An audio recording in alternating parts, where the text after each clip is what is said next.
Kanina nabanggit ni Pangulong Aquino sa State of the Nation Address ang rehabilitasyon ng mga nasalanta ng Bagyong Yolanda. Ganito rin ang hangarin ng sinimula ng ating Kapuso Village sa Tacloban City na bunga ng inyong mga tulong, mga kapuso. Ikinagagalak ko pong ibalita ang pagtatapos ng unang 49 na tahanan ng ating project. Sino ang makakalimot sa araw ng November 8, 2013? Ang araw kung saan libu-libong buhay, tahanan ang naglaho sa isang iglap.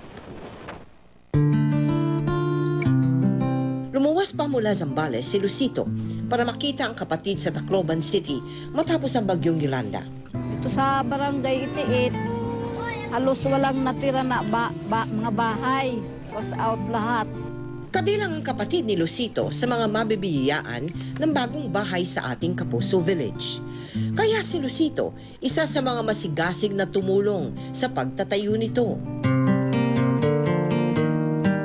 Nang matapos ang kanilang tahanan na pinaghirapan, Tuwan-tuwa po ako na nagkaroon kami ng bahay na ganito.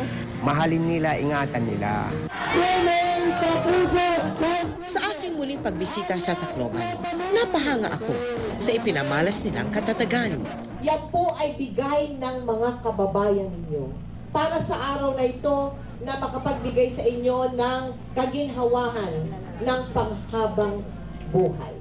49 na bahay para sa 49 na pamilyang nagsisimula ng panibagong kabanata sa kanilang buhay. GMA ang unang-una nag-turnover ng bahay. Hopefully they can pay it forward by helping others naman who are in need.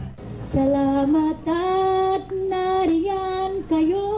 Sinubok man kayo ng napakalaking hamon, kaagapay nyo kami sa inyong muling pagbangon.